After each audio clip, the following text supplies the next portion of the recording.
The fallout continues after CBS announced that it's canceling The Late Show after a 3-decade run, citing financial issues at the network. The suspiciously timed cancellation came just 3 days after show host Stephen Colbert spoke out against CBS, settling a lawsuit with President Trump for $16 million, calling it, quote, a big fat bribe, a lawsuit that legal experts say the network probably would have won if it went to court. That the show will cease to exist next year shocked many, as it recently hit a 10-year ratings high, but it all comes down to numbers, according to the top brass at Paramount Global, the parent company of CBS. At least that's what we're expected to believe. It has nothing to do with needing approval from the Trump administration to complete an $8.4 billion merger between Paramount and Skydance Media, right? A merger, by the way, that was greenlit by the Federal Communications Commission on Thursday after being in limbo for more than a year. In an interview with CNBC, FCC Chairman Brendan Carr responded to the Colbert cancellation and indicated that the media industry needs, quote, a course correction. Did you want to see the Colbert report go away in order to approve this deal? Was that part of the decision? Well, look, it's clear to me that Colbert doesn't have it anymore. It's sort of sad to see what's happening to Colbert. They obviously can't get it done. They're not making money over there. But I think they need a course correction. And frankly, I think, the media industry across this country needs a course correction. Wow. It's a government official in America with the First Amendment saying the media needs a course correction. Just how far does the Trump administration plan to take this? In a post on Truth Social, President Trump seemed to imply that he intends to penalize media companies that he sees as being aligned with his political rivals. Quote, networks aren't allowed to be political pawns for the Democrat Party. It has become so outrageous that, in my opinion, their licenses could and should be revoked, end quote. The Daily Show co-creator Liz Winstead writes in Rolling Stone, quote, this is why Colbert's cancellation hits different, not just because he's one of the greats, but because his ousting is a warning shot. It tells comedians, even the white male successful ones, that there is a line. And if you cross it, they'll find an excuse to take you out, end quote. Liz Winstead is here. I'll talk to her about this all after a quick break. Joining me right now is the perfect person to have this discussion, Liz Winstead, a veteran comedian, co-creator of Comedy Central's The Daily Show. And Liz, you wrote a great piece that everybody should read to try and understand this, because people are getting gaslit. There are two competing narratives about why the Colbert Report was canceled. One is purely financial and economic, and the other one is political. You come from the world where you have to understand the economics of it and the comedy and the satire of it. Tell me what you think happened here. Yeah, I mean, certainly no one is going to say, oh, we're thriving in television. People don't watch late night the same way they used to. Everybody knows that. But also to just drop the franchise itself, right? It's not like Stephen Colbert. It's a twofer, right? Right. And that says to me, we're afraid.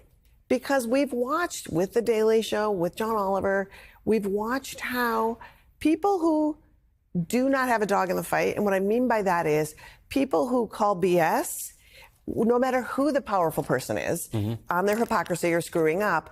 And that's what Stephen has done brilliantly, John has done brilliantly, John Oliver has done brilliantly.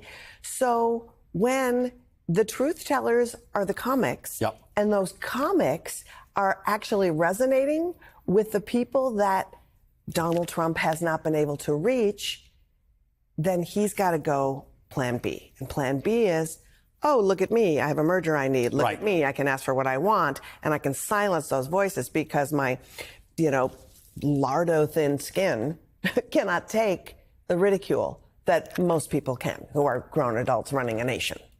So for a moment, let's talk about the role of comics and satire everywhere. Yeah. They are the first to be targeted.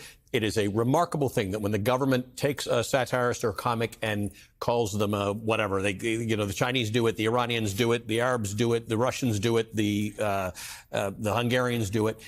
It's low-hanging fruit that we don't all recognize to be what it is when you go after a comedian. Well, and I think what people forget is part of the reason that the political comedians and the satirists are so beloved is because you don't go into doing political satire because you want to get rich or you think it's a path to get famous. Right. You do it because there's something burning in you that needs to expose some things that are happening and that also needs to tell the folks who are the most affected by the policies that are happening that they're not alone and that they're seen. Right.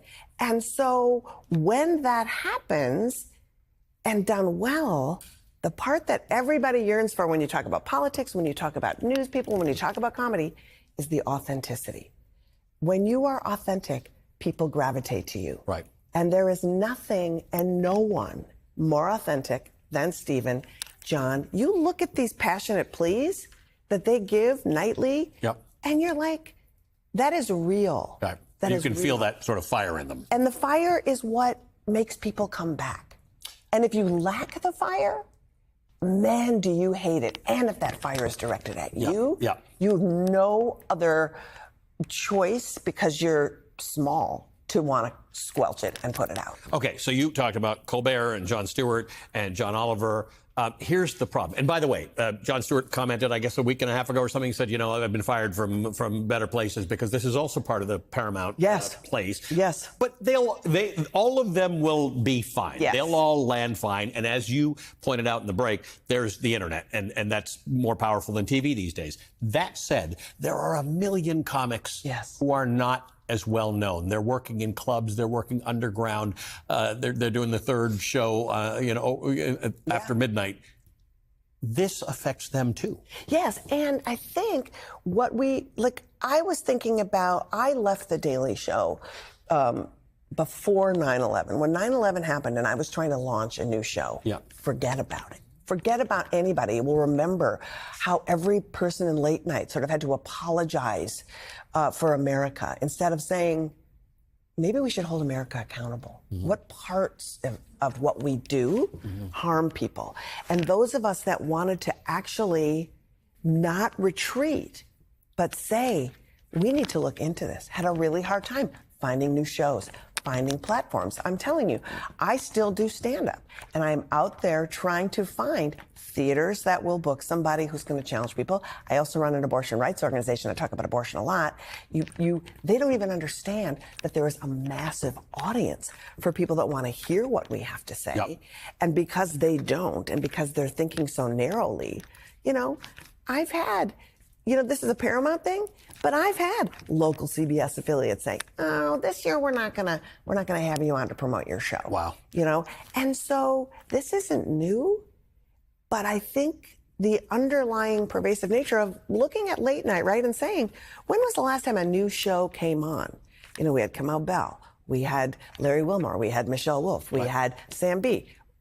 Canceled for financial reasons. Right. So it's very interesting how people don't want to take a risk. And I also think those of us that do it now, with all of the platforms that are out there, we need to utilize those platforms. Right. Now it's on us. Right. It's harder, but it's important. Right. 20 years ago, that wasn't really an option. That's right. Now there's actually an option. That's so we right. should be hopeful. And that means to our viewers, you got to get out there and look for folks and support them. And it can't be, for people my age, the fact that you don't subscribe to that cable channel. Yeah. Go out there and support the people who are holding people to account through their comedy, through their satire. That's right. Liz, great to see you as always. Great to see you. It's been a long time. Let's make it more regular. Yes. Liz Winstead is a veteran comedian and the co-creator of the Comedy Central's The Daily Show.